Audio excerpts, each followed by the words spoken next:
Alors ce matin, je vais démarrer avec une citation sur laquelle on peut mûrir la réflexion afin d'en tirer toutes les hypothèses possibles en fait de la pensée de l'auteur. Mais on va se limiter premièrement à ce qui nous vient à l'esprit en tout cas lorsqu'on la lit. Elle a été donnée par Amélie Nothomb qui dit ceci. Je ne la connais pas du tout. Hein. Ah, ok. Voilà. Ok, ouais, je vais juste prendre la citation. Et la citation dit, pour éprouver la soif, il faut être vivant. J'ai vécu si fort que je suis mort assoiffé. Pour éprouver la soif, il faut être vivant. J'ai vécu si fort que je suis mort assoiffé. Alors, deux idées qui nous viennent à travers cette citation déjà, c'est tant qu'on est vivant, on aura toujours soif. C'est sûr. Tant qu'on est vivant, on aura toujours soif. Et ce qui n'est pas une mauvaise chose en soi. Et on peut aussi mourir assoiffé. Ce que l'auteur dit ici. Mais l'auteur n'a pas attendu en fait d'être mort, hein, parce que si elle a écrit, c'est qu'elle était encore vivante. Alors, vous allez voir pourquoi j'ai démarré par cette citation. On va lire dans Jean chapitre 4, verset 7.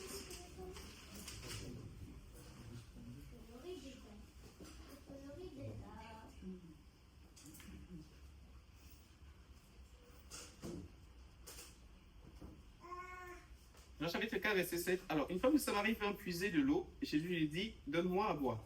Car ses disciples étaient allés à la ville pour acheter des vivres. La femme samaritaine lui dit, comment toi qui es juif me demandes-tu à boire, à moi qui suis une femme samaritaine? Les juifs en effet n'ont pas de relation avec les samaritains. Jésus lui répondit, si tu connaissais le don de Dieu, qui est celui qui te dit, donne-moi à boire, tu l'aurais toi-même demandé à boire, et il t'aurait donné de l'eau vive. Jésus lui dit à la femme, tu n'as rien pour puiser, Seigneur, lui dit la femme, tu n'as rien pour puiser et le puits est profond. D'où aurais-tu donc cette eau vive? Es-tu plus grand que notre père Jacob qui nous a donné ce puits et qui en a bu lui-même ainsi que ses fils et ses troupeaux? Jésus lui répondit, quiconque boit de cette eau aura encore soif, mais celui qui boira de l'eau que je lui donnerai n'aura jamais soif. Et l'eau que je lui donnerai deviendra en lui une source d'eau qui jaillira jusque dans la vie éternelle. La femme lui dit, Seigneur, donne-moi cette eau afin que je n'ai plus soif et que je ne vienne plus puiser ici. Va, lui dit Jésus, appelle ton mari et viens ici. La femme répondit, je n'ai point de mari. Jésus lui dit, tu as eu raison de dire, je n'ai point de mari, car tu as eu 5 maris, et celui que tu as maintenant n'est pas ton mari. En cela, tu as dit vrai. Seigneur, lui dit la femme, je vois que tu es prophète. Nos pères ont adoré sur cette montagne, et vous vous dites, vous, que le lieu où il faut adorer est à Jérusalem. Femme, lui dit Jésus, crois-moi, l'heure vient où ce sera ni sur cette montagne, ni à Jérusalem que vous adorerez le Père. Vous adorerez ce que vous ne connaissez pas. Nous adorons ce que nous connaissons, car le salut vient des Juifs. Mais l'heure vient, et elle est déjà venue, où les vrais adorateurs adoreront le Père en esprit et en vérité, car ce sont là les adorateurs que le Père demande. Dieu est esprit, il faut que ceux qui l'adorent adorent en esprit et en vérité. La femme lui dit, je sais que le Messie doit venir, celui qu'on appelle Christ. Quand il sera venu, il nous annoncera toutes choses. Jésus lui dit, je le suis, moi qui te parle. Amen. Le thème de ce matin, c'est comment combler ta soif. Comment combler ta soif? Alors la soif, c'est donc un besoin physique, mais également un besoin spirituel, tel qu'on peut le voir dans le texte. Et chacun des besoins, en fait, doit être comblé, mais pas de la même manière. Vu que de la base, en fait, ce sont pas, c'est l'essence pas de la même nature. Donc, on ne peut pas les combler de la même manière. Alors, deux solutions qui sont identiques. Les deux solutions ne sont pas identiques. Le moyen est de combler par soi-même, parce qu'on peut faire un effort, voilà, comme cette femme qui va puiser de l'eau pour pouvoir assouver sa soif. Et on peut aussi avoir un autre moyen, en tout cas sur l'aspect spirituel, qui n'est pas du tout le même. Et il faut trouver donc, ce qui est important finalement pour étancher sa soif, c'est de trouver la source qui va pouvoir le faire. Alors, comment combler ta soif? Premier point, en creusant un puits pour te désaltérer. Creuser un puits.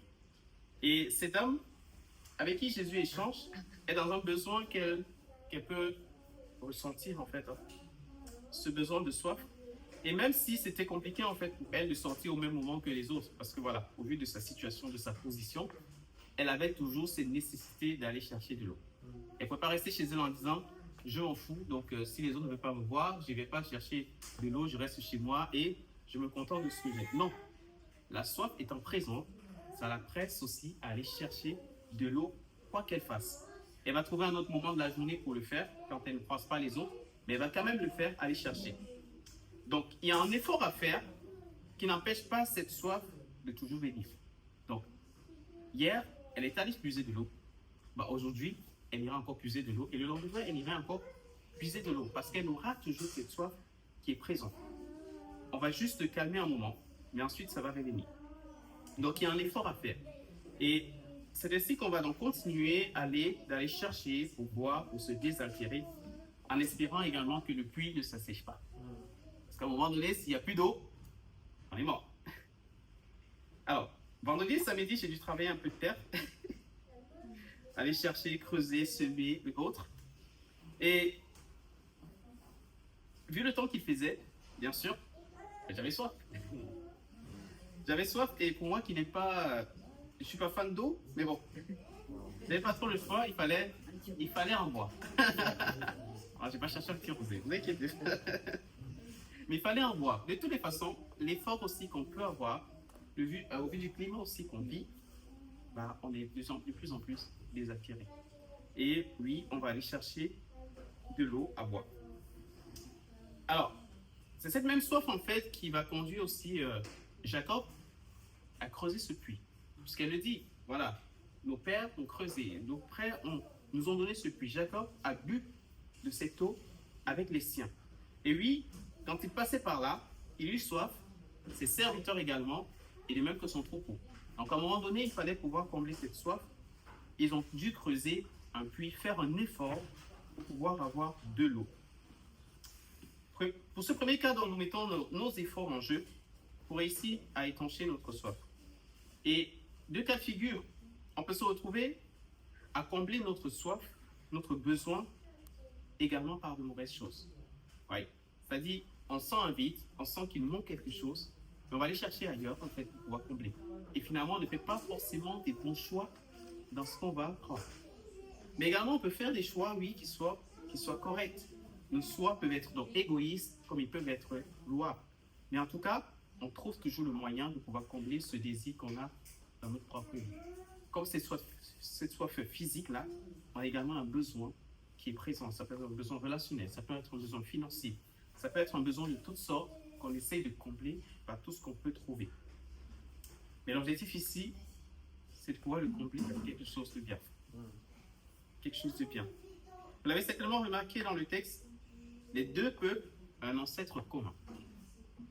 Elle dit, c'est Jacob qui a creusé ce puits. C'est notre ancêtre, nous les Samaritains. Et Jésus également, il est juif. Hein? Et ses disciples également. Il dit, voilà, on a pour Dieu qui est le Dieu d'Abraham, d'Isaac et de Jacob. Donc quelque part, il y a une même racine en fait qui est là, qui est présente. Mais on se dit, mais pourquoi donc on arrive à cette distinction en disant, nous on va aller faire comme ça, on va l'adorer à la montagne et vous dites qu'il faut aller adorer à Jérusalem. Alors la question se pose, et elle est intéressante en tout cas à creuser et à voir et à comprendre pourquoi est-ce qu'on en est arrivé là. Selon les quelques éléments que j'ai trouvés, les Samaritains et les Juifs partagent une même origine, une origine commune. Mais se sont séparés il y a environ 2500 ans avant la suite de diverses... en tout cas, suite à des divergences religieuses, politiques et historiques également. Alors, j'ai essayé de voir c'est quoi les points communs qu'on a entre les Samaritains et les Juifs et quelles sont les différences qu'on peut avoir entre eux. Alors, une origine donc commune, les deux groupes descendent des mêmes anciens en fait israélites et le peuple hébreu est décrit dans la Bible hébraïque en fait, donc dans l'Ancien Testament, ils reconnaissent en commun les patriarches Abraham, Isaac et Jacob. Ça, on est d'accord au niveau des origines. Au niveau de la Torah, les Samaritains acceptent les 5 livres de Moïse, dans le Pentateuque, tout comme les Juifs l'acceptent également. Et par contre, les versions des textes peuvent être différentes. Hein. Quelques variantes qu'on peut trouver, mais en tout cas, la base, elle est commune. Au niveau des cultes, les deux groupes adorent un Dieu unique, le Dieu d'Israël. Alors, au niveau des différences maintenant, la première, elle est mentionnée dans le texte. C'est le Dieu sacré, le lieu où il faut aller adorer Dieu. Les Juifs disent qu'il faut aller à Jérusalem. Les Samaritains disent qu'il faut aller à la montagne, le mont Garizim, de ce que j'ai vu. Le texte sacré. Au niveau des Juifs, il y a la Torah, il y a les prophètes, il y a les écrits. Alors que pour les Samaritains, il y a seulement la Torah. On reste uniquement sur la Torah. Donc, les 100 livres de Moïse dont j'ai évoqué. Lignée sacerdotale, pour les Juifs descendants d'Aaron via les Lévites. Pour les Samaritains, ils se considèrent comme étant les véritables gardiens de la foi. Pardon, les prêtres, en fait, c'est des prêtres issus de leur propre tradition lévitique. Donc, ils ont leur propre façon de faire pour désigner leurs prêtres. Une reconnaissance mutuelle. Pour les Juifs, ils ne reconnaissent pas les Samaritains comme étant des Juifs. On ne vous accepte pas. Alors que pour les Samaritains, ils se considèrent comme étant des véritables gardiens de la loi israélite. En même temps, vous nous repoussez, mais en fait, nous sommes des véritables gardiens de la parole, de la véritable parole. Et j'ai regardé un peu aussi au nom du nom. Apparemment, il y aurait environ 15 000 millions de Juifs dans le monde entier. Et pour les Samaritains, on serait à 850 personnes en Israël. Bon, j'ai pas les chiffres exacts, mais bon, c'est ce que j'ai pu trouver. Alors, quand on regarde les conflits historiques, du coup, la séparation date apparemment probablement du retour d'exil à Babylone vers le 6e siècle avant Jésus-Christ. Et quand les Juifs en fait sont revenus, ils ont refusé l'aide des Samaritains pour reconstruire le temple de Jérusalem. Et cela amenait en fait une hostilité durable entre les deux communautés. Donc ça a été visible en tout cas au niveau des textes, comme ceux de Ezra, apparemment quand on le lit, voilà, on peut voir ces différences, ces conflits-là qu'on a entre les deux. Mais ceci dit, la base est commune au départ. Mais on arrive à une division par rapport à une vision qui est différente et chacun décide de suivre sa propre voie. Et chacun se réclame être le peuple de Dieu, en tout cas celui qui a la vérité, qui détient la vérité.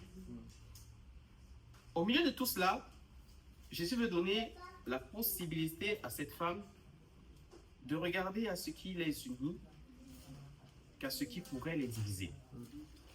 On a tous soif. On a tous soif et il est le seul à pouvoir les attirer. Elle va dire, on attend le Messie, on attend celui-là qui est le Christ. Et Jésus dit, je suis le Messie. Et les Juifs, je suis également le Messie pour les Juifs comme je le suis pour les Samaritains. Regardez à ce qui nous unit et pas ce qui nous désunit. Dans Jérémie 2, verset 13, il est écrit « Car mon peuple a commis un double péché. Ils m'ont abandonné, moi qui suis une source d'eau vive, pour se creuser des citernes crevassées qui ne retiennent pas d'eau. » En fait, on peut aller chercher, creuser, trouver de l'eau. Mais finalement, ça ne sert à rien. Parce que la véritable source, elle est là, c'est Jésus. Et à un moment donné, il donne de comprendre en fait qu'on passe le temps à courir, à chercher, à creuser, à fouiller, mais alors que ce qui est essentiel est là à côté de nous. Et on passe à côté. Mais là, on a besoin de revenir et de se recentrer sur ce qui est commun, ce qui est juste, ce qui est bon.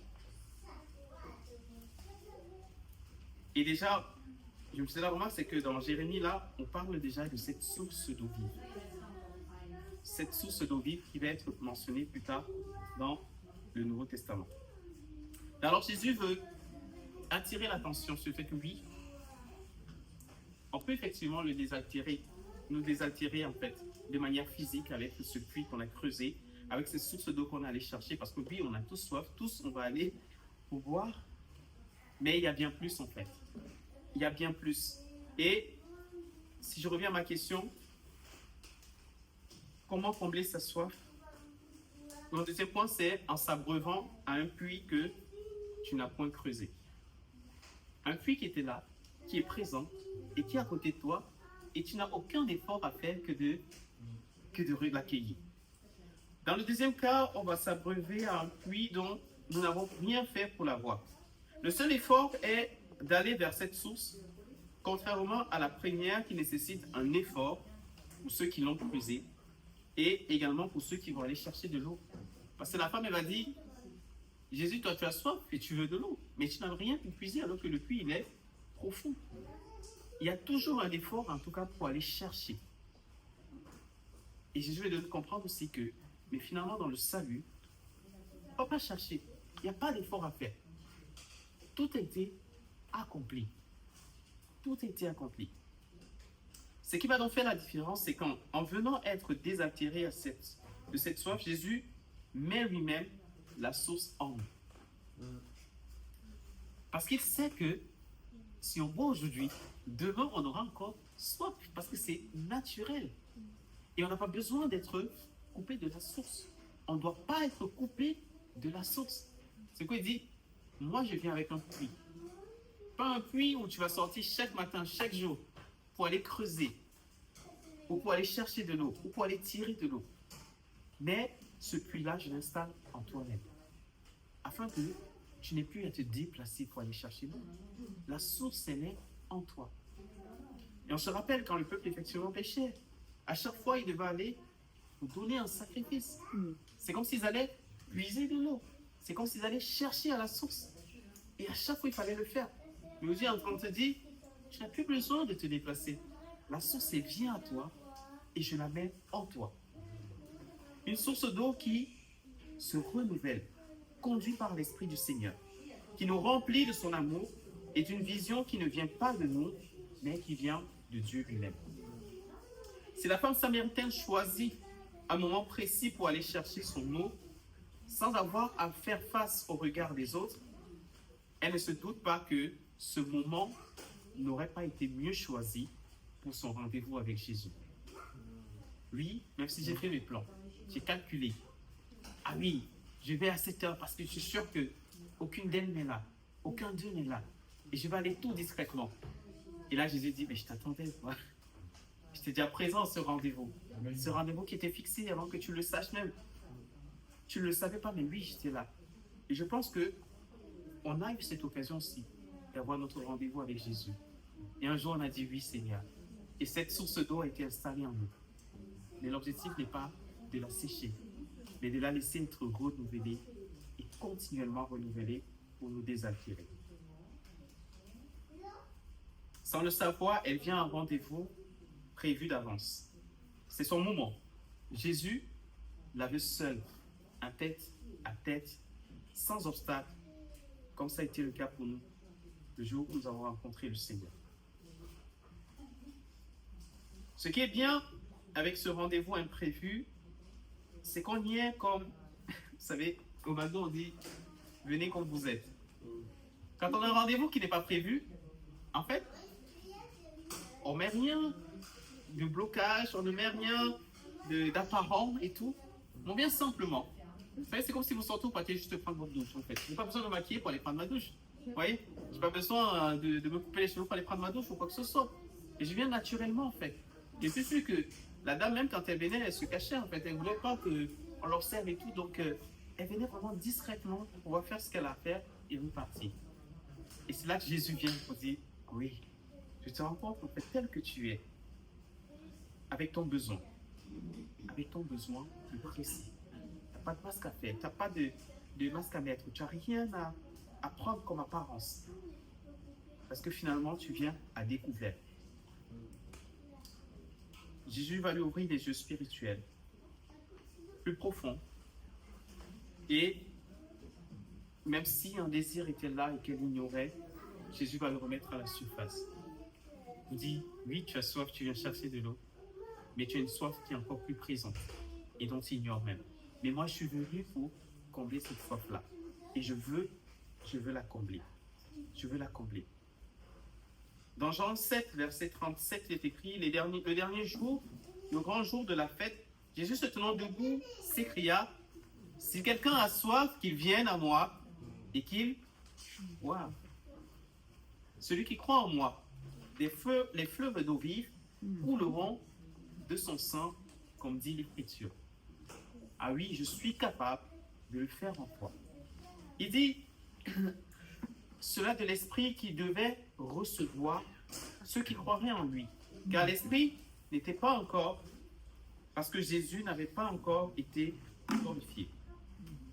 Et dans le psaume 63, verset 1, il dit, psaume de David, lorsqu'il était dans le désert de Juda.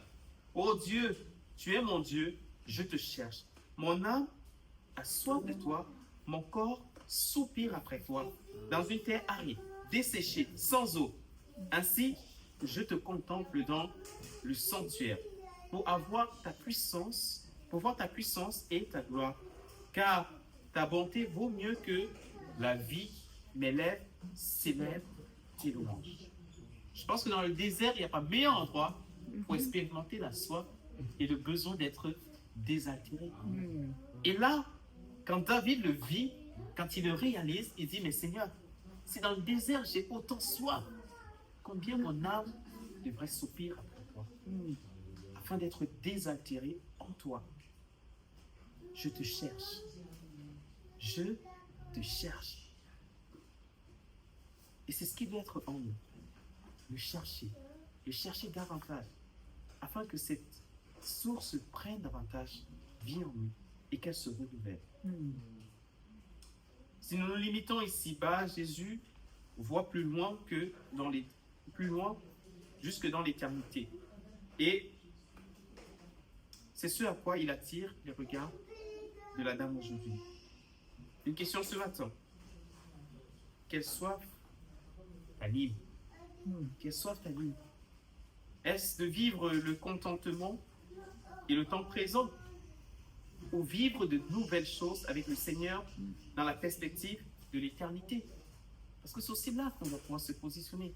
Et c'est ce quoi Jésus attire l'attention de la dame. Vois plus loin, dans l'éternité. Est-ce que cette soif me pousse à rester sans rien faire et subir? Ou être acteur dans les plans de notre Dieu? C'est aussi ça l'importance. Et si pour y arriver, il nous conduisait dans de nouvelles saisons. Si pour vivre ces nouvelles expériences, ces nouvelles choses que le Seigneur veut nous accorder, si pour nous pousser à être acteurs, il nous amène à rentrer dans une nouvelle saison. Une nouvelle saison dans laquelle on va vivre quelque chose de spécial, quelque chose de particulier, quelque chose qui nous étonne en fait, quelque chose qui nous dépasse, dont on n'a pas la maîtrise en fait de soi-même. Mais juste parce qu'on se laisse conduire par lui-même et pas par nous. Une nouvelle saison dont il nous donne de décider aussi, quelque part. Parce que si la saison est proche et présente à nous, Dieu non plus ne nous oblige pas à y aller. Mais se dire, est-ce que tu veux rentrer dans cette nouvelle saison? Une nouvelle saison qui nous appartient. À nous de décider, à nous de faire ce choix. Non pas en étant conduit par un frère ou une sœur, au milieu de nous, non. C'est pas l'un ou l'autre qui pousse. Non pas par le pasteur, hein, mais par le Seigneur lui-même. Si on s'en conduit. Se dit oui Seigneur, là on voit que les pierres arrivent, parce que les fourmis commencent à sortir. Hein? Alors Seigneur, est-ce qu'on veut rentrer dans cette nouvelle saison? Et le Seigneur même nous a attire notre attention finalement sur ce qui est autour de nous. Et c'est quoi dans cette soif où je me positionne finalement dans l'éternité? Je me dis, c'est quoi qu'on a en commun? C'est quoi cette base? C'est quoi l'objectif en fait? et où Jésus veut attirer l'attention de la dame. La femme, elle a fait une belle remarque à Jésus. Au verset 19, on l'a lu. Nos pères ont adoré sur cette montagne et vous vous dites qu'il faut aller à Jérusalem. Jésus, il y a ça qui nous sépare déjà. On n'a pas la même vision des choses. On a compris que oui, il faut adorer. Mais nous, c'est ici qu'on adore. Déjà, tu es sûr, les limites là, il faut que tu sortes. Et aller adorer à Jérusalem. Mais Jésus va lui dire, une nouvelle saison arrive. Et une nouvelle saison qui approche. Et dans cette nouvelle saison, Jérusalem, ça ne compte pas. La montagne, ça ne compte pas. Partout où tu te trouves, partout, tu peux adorer. Mais pourquoi cela? Simplement parce que c'est une adoration en esprit et en vérité. Que ce soit à Jérusalem, que ce soit à la montagne, que ce soit chez toi, que ce soit n'importe où, tu peux adorer dans cette nouvelle saison en esprit et en vérité. Favorable pour l'union des peuples. Alors si le lieu d'adoration pour nous était un problème, était un blocage, Jésus te dit non, c'est pas ça le problème finalement. Parce qu'il y a une nouvelle saison dans laquelle je te conduis, qui ne nécessite pas d'être dans un endroit ou un autre. Mais on reste focus sur l'esprit et la vérité. L'esprit de Dieu et la vérité qu'est la parole de Dieu. Finalement, c'est ça le fond de nous. Se dit, c'est quoi la vérité? C'est quoi la parole? Qu'est-ce qu'elle dit? Et c'est la parole qui est la vérité. Et c'est finalement elle qui va nous conduire à rentrer pleinement dans les nouvelles saisons qui s'offrent à nous. Et en étant conduit par son esprit qui nous convainc lui-même de ce qu'il faut faire. Pas un homme, non. Mais par son esprit lui-même. Vous savez, quand un train passe en Normandie, j'ai choisi la Normandie. Hein. Peu importe, même si je me fais lapider après.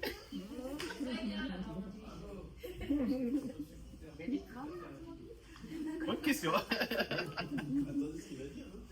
Ah ouais, exactement. Quand un train passe en Normandie, il y a deux types de population. Il y a ceux qui sont dans le train et qui avancent. Et il y a ceux qui voient le train passer. Et très souvent, ce sont les vaches. Et quand le train passe, c'est fait meuh.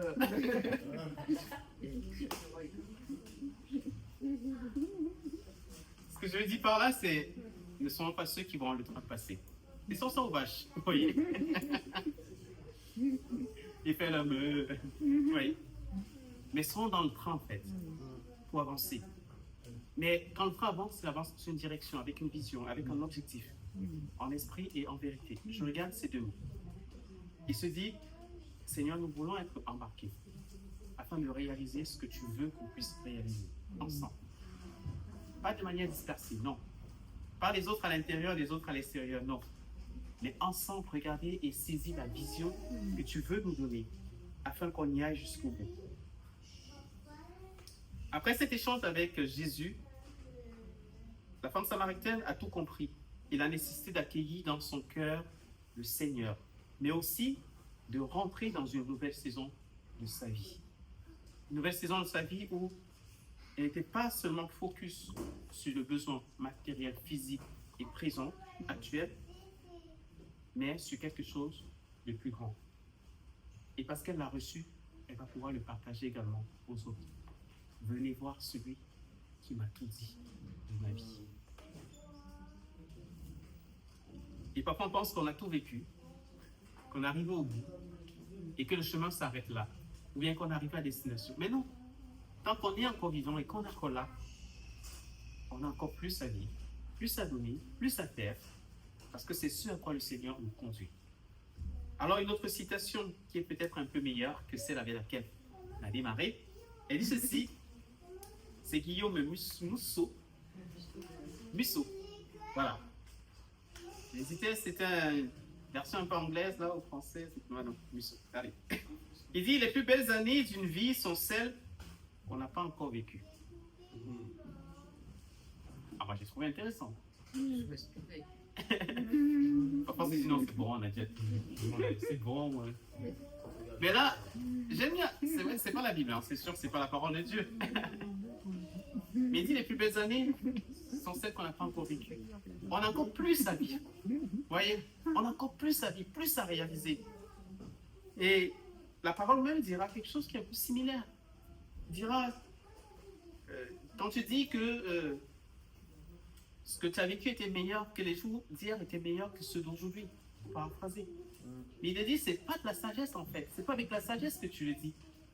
Parce que oui, si tu as vécu quelque chose de bien hier, en fait, tu as le meilleur devant toi que tu vas encore vivre.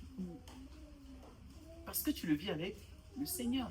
Parce qu'il va te donner d'expérimenter, de te rajeunir. Alléluia. Pour réaliser des choses extraordinaires. Avec la force qu'il te donne.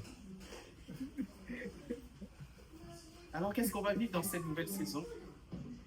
Ça qui arrive pour nous. Il y a une chose qui est certaine, c'est qu'il y a des puits. Il y a des puits à creuser. Des puits qu'on a pu creuser un moment dans notre vie, qu'on creuse encore pour pouvoir se désaltérer sur un aspect précis. Mais il y a aussi ce puits qui est très intéressant, qui nous renvoie plus à l'éternité. À se dire, le chemin qu'on est en train de parcourir, c'est vers l'éternité. Et moi, je dis amen sur le fait que les plus belles années, on va les vivre encore. Parce que non seulement ce sera ici sur la terre, mais ce sera encore plus dans l'éternité. Vous voyez qu'il a raison quand il dit les plus belles années, on les a pas encore vécues. C'est devant nous. On va les vivre en fait. Mais l'idée derrière, c'est de ne pas les louper en fait. Je ne sais pas. Ouais. Et si c'est dans ma commencé à dire que j'ai vécu et que je suis mort assoiffé, notre objectif n'est pas de mourir assoiffé. Parce que la source sera en nous. La source est en nous. Alors, on partira désaltéré et non assoiffé. Alors, si ce monde effectivement se retrouve encore dans ce besoin qui est la soif, on a la possibilité de les combler. En tout cas, on a compris et on a trouvé celui qui peut les combler. Mais celui qui nous donne aussi de pouvoir entrer dans de nouvelles saisons pour pouvoir vivre quelque chose de meilleur. Alors, qu'est-ce que le Seigneur nous réserve? Je ne sais pas tout. On peut avoir une idée sur des choses. Mais une chose qui est certaine, c'est que nous pouvons discerner sa voix et oser en agissant tout en étant conduit par son esprit. Lui faire confiance, le servir, peu importe où il nous conduit, peu importe le lieu, peu importe l'endroit. Jérusalem pour moi, pas d'importance. La montagne pour moi, pas d'importance. Parce que finalement, que je sois à Jérusalem, que je sois à la montagne, les yeux sont focus en fait sur lui, en esprit et en vérité, en étant conduit par son esprit et en étant conduit par sa parole qui est la vérité. Les deux choses en fait dont j'ai besoin. Alors peu importe où on se trouve, ça ne dépend ni de la montagne, ni de Jérusalem. Une nouvelle saison dans laquelle Dieu nous donne d'entrer. Et cette nouvelle saison nous concerne tant personnellement que familiale, mais aussi de manière collective en tant qu'Église.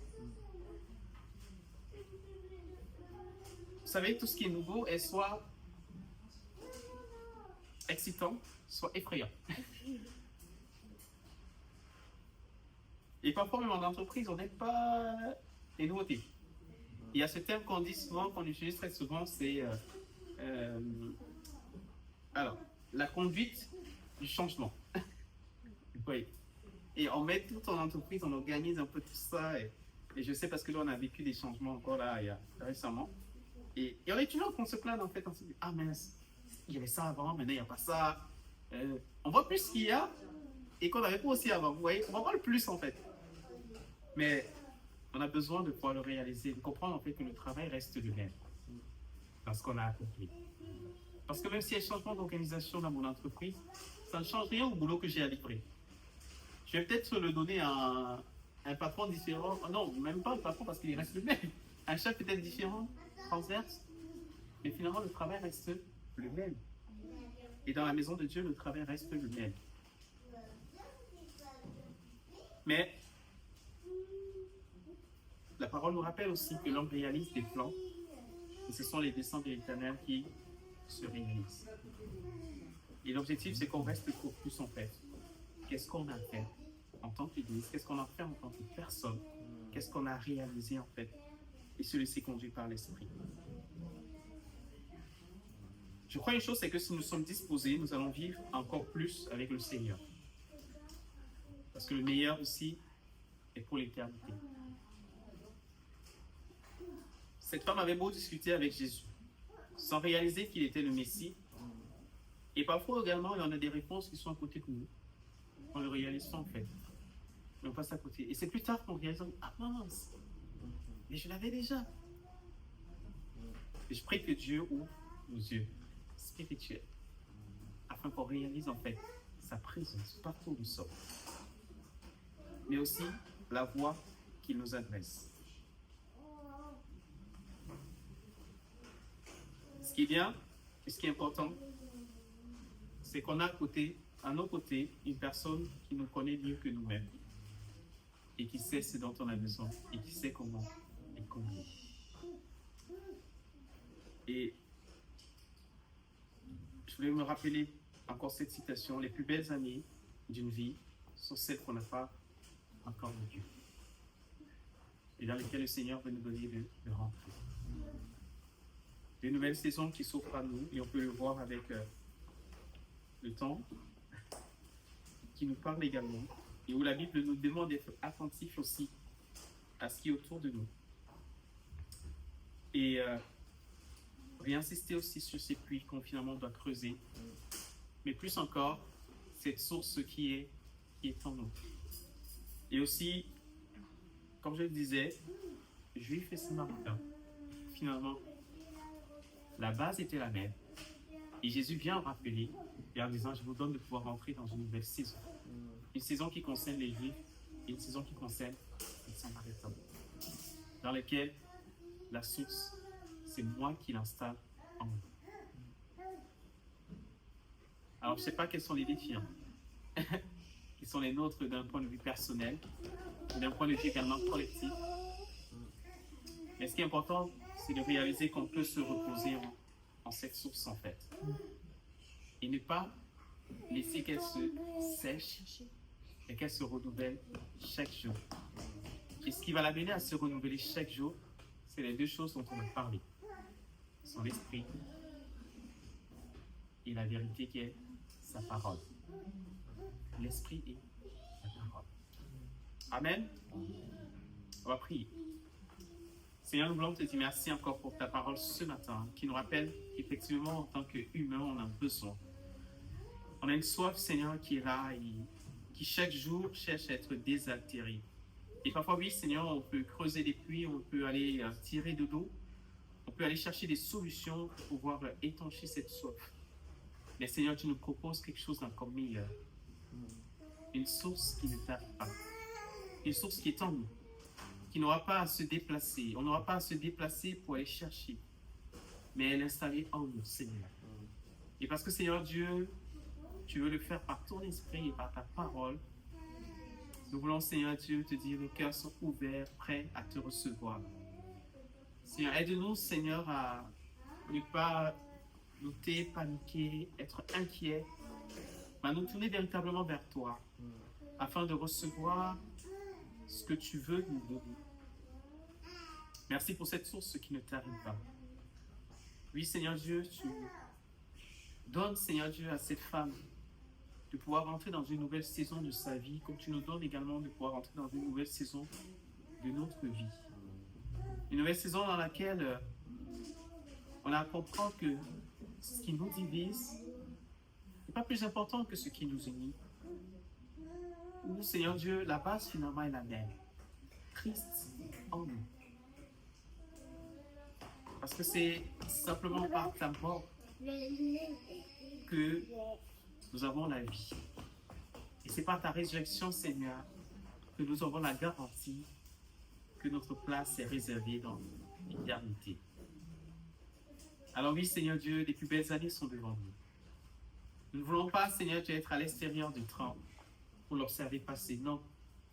Mais nous voulons être embarqués, Seigneur, dans ton train, Seigneur, afin d'aller où tu nous conduis, afin d'aller vers la cible, afin de vivre, Seigneur, quelque chose encore spécial que tu veux nous donner de vie. Alors merci pour ta parole et ton esprit, Seigneur Dieu, et que la gloire te revienne au nom de Jésus.